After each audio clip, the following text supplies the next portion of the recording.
কয়জনকে মামলা দিবেন? কয়জনকে মামলা দিবেন? ও মুসলিম উম্মাহ, মানিকগঞ্জ সিংগাইরের মুসলমান তথাকথিত ভাইরালিজমের পিছনে ছুটিও না।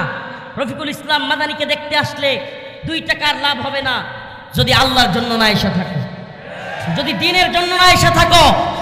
প্রিয় বাবারা আমার, আপনাদের কাছে আমার একটা চাওয়া, দৃষ্টান্তমূলক শাস্তি যদি আবুল সরকারের না হয়, যদি তাকে এমনি মুক্তি দেওয়া হয় এবং কোনো বিচার না হয় এবং সে তওবাও না করে ক্ষমাও না চায়, তাইলে মানিকগঞ্জ অচল করে দিতে হবে। হ্যাঁ, রাজি আছেন? কে কে হাত তুলে দেখান, আল্লাহর সামনে দেখান যে মানিকগঞ্জের পুরা অচল করে দেওয়া হবে ইনশাআল্লাহ। রাজি আছেন তো ইনশাআল্লাহ? উলামায়ে কেরাম রাজি আছেন? আমি একটা কথা বলেছি অনলাইনে লাইভে এসে, আবারও বলছি, আপনাদেরকে আমরা একা ছেড়ে দেই নাই।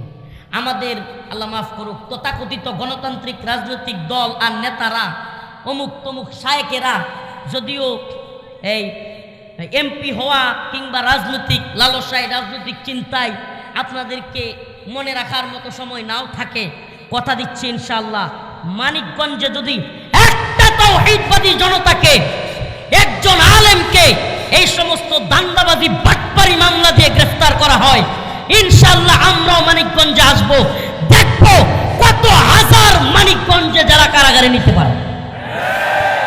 এই রাজি আছেন ইনশাআল্লাহ? আল্লাহরে নিয়ে কথা বললে আমরা মানবো, রাসূলরে নিয়ে কথা বললে আমরা মানবো। তোমরা গান করবা, তোমরা পালা করবা, করো, কিন্তু আল্লাহ রাসূলরে নিয়ে আজে বাজে কথা বলবে না। আল্লাহ এবং রাসূলরে নিয়ে আজে বাজে কথা বলবে না। হে মুসলমান ইমানদার, একটা কথা বলি, হে মানিকগঞ্জের মুসলমান প্রিয় ভাইরা, খেয়াল করে একবার অন্তর থেকে শুনবেন। এই যে মাহফিল করতেছেন, যদি মুসলমানই না হইতেন মাহফিল দরকার ছিল? এই যে আমি টুপি মাথায় দিছি, এই যে হুজুর টুপি মাথায় দিছে, এই যে অনেকেই পাগড়ি বাঁধছে, এগুলা পরার দরকার ছিল মুসলমান না হইলে?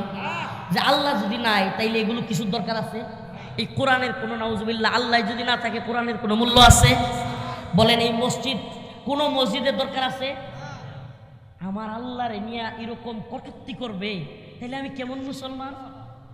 হাই হাই, আমার অন্তরে আমার রবকে নিয়ে এই ধরনের কথা বলবার পরে যারা এখনো বুঝ দেয়, হুজুর এটা হলো পালা, জীব আর পরমের পালা, একজন জীবের পক্ষ নেই আর একজন পরমের পক্ষ নেই, এই ধরনের শয়তানি কথাবার্তা বলে আল্লাহকে নিয়ে এই ধরনের বাজে কথা বলা যদি সমাজে চালু রাখেন, এই নাস্তিকরা চায় হলো এই যে এক ধরনের ভয় মুমিনের অন্তরে আছে, এটাকে কমায়া দেওয়ার সিস্টেমটা কি?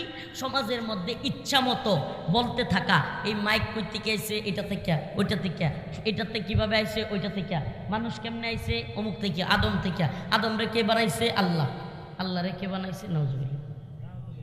মানে এই ধরনের আরো যত প্রশ্ন আছে, এই বাউল গান, পালা গানের নামে আজে বাজে প্রশ্নগুলো সমাজের মধ্যে ছেড়ে দাও, মানুষ যাতে ইমানদার থেকে অবিশ্বাসী মুনাফিক হয়ে যায়। এই প্ল্যানিংটা বুঝতেছেন?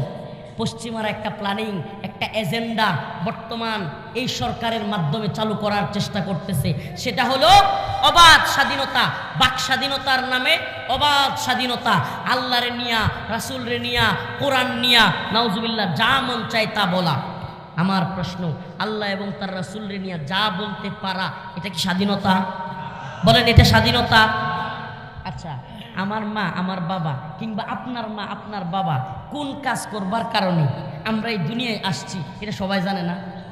আমার কথাটা মনে হয় বুঝাইতে পারছি।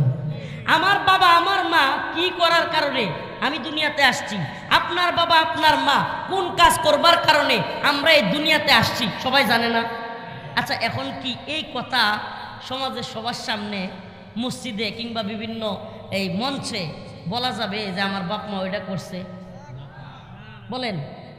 আরে ভাই, আপনি যদি এগুলো বলতে যান, এটার নাম যদি ওই বাক স্বাধীনতা, তাইলে আপনাদের চাইতে গর্দভ, আপনাদের চাইতে অসৎ লোক পৃথিবীতে আর নেই। সব কথা কি সব জায়গায় বলা যায়? বাক স্বাধীনতার দোহাই দিয়া সব কথা কি, যদি কোনো সন্তান বাবা মা কি করে না করে বাড়িতে, নাউজুবিল্লাহ, বিছানায়, এগুলো বইলা বেড়ায়, সত্য তো বইলা বেড়ায়, তাইলে এই সন্তান এটা কি ভালো সন্তান না কুসন্তান? তেমনিভাবে আল্লাহ এবং রাসূল সাল্লাল্লাহু আলাইহি সাল্লাম যা বলতে বলছে, আল্লাহ এবং তার রাসূল কোরআনে হাদিসে যা বলতে বলছে তাই বলা, এর বাইরে আল্লাহ এবং রাসূলকে নিয়ে অবাধ কথাবার্তা না বলা, এটা হলো আল্লাহ এবং তার রাসূলের খাঁটি উম্মতের কাজ। আর যারা আল্লাহ এবং তার রাসূল যা বলতে বলে নাই এই সমস্ত বিষয় নিয়ে বাড়াবাড়ি করে, এরা হলো আল্লাহর বান্দা না, এরা শয়তানের বান্দা। وَلَئِن سَأَلْتَهُمْ لَيَقُولُنَّ إِنَّمَا كُنَّا نَخُوضُ وَنَلْعَبُ قُلْ أَبِاللَّهِ وَآيَاتِهِ وَرَسُولِهِ كُنتُمْ تَسْتَهْزِئُونَ। আল্লাহ রব্বুল আলামিন বলেন, হে নবী, আপনি যখন তাদেরকে প্রশ্ন করবেন তারা বলবে লায়াকুলুন্নাল্লাহ ইন্নামা কুন্না নাখুদু ওয়া নালআব, আমরা তো দুষ্টামি করতেছিলাম, আমরা তো মজা করতেছিলাম। ও আমার রাসূল, আপনি তাদেরকে জিজ্ঞেস করেন, কুল আবিল্লাহি ওয়া আয়াতিহি ওয়া রাসূলিহি কুনতুম তাস্তাহজিউন, তোমরা কি আল্লাহ এবং তার রাসূল এবং কোরআনকে নিয়ে মজা করতেছিলে?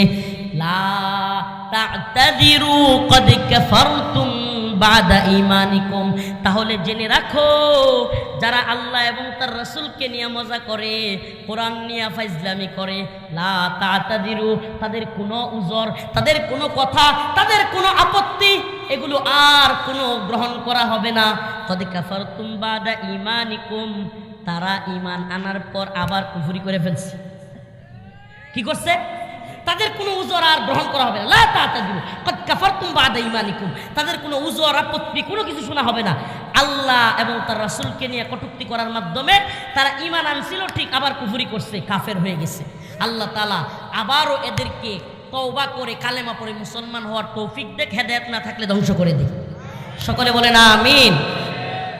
এইবার একটু আপনাদের কাছে ক্ষমা চাইতেছি, আমার 10টায় ওই যে সাভারে যেই প্রোগ্রাম 1 নভেম্বর 2 নভেম্বর বৃষ্টির কারণে একেবারে পানিতে ভাইসে গেছিল, এই প্রোগ্রামটা আজকে এরাও মানুষের কথা শুনতে শুনতে কান জ্বালা ফালা, এই জন্য আমাকে ওখানে যেতে হবে। যেই প্রোগ্রামের উসিলায় আজকে এখানে আসা, আঙ্কেলরে আমি সময় দিয়েছিলাম 9টা পর্যন্ত, মাগরিবের পর থেকে আসতে আসতে এত জ্যাম সারা দেশে, আই হ্যাঁ মানে ওই 10টার সময় দুপুরেও খাই নাই, সেই সকালে অল্প খাই রওনা হয়েছিলাম।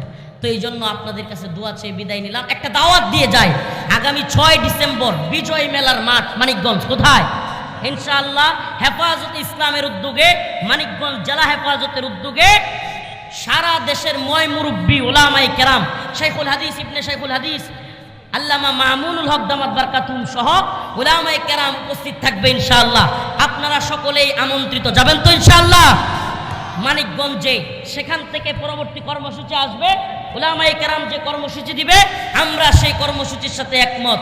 নাসরুম মিনাল্লাহ ওয়া ফাতহুন করিব ওয়া বাশশিরিল মুমিনিন। আসসালামু আলাইকুম ওয়া রাহমাতুল্লাহি ওয়া বারাকাতুহু। আলহামদুলিল্লাহি রাব্বিল আলামিন।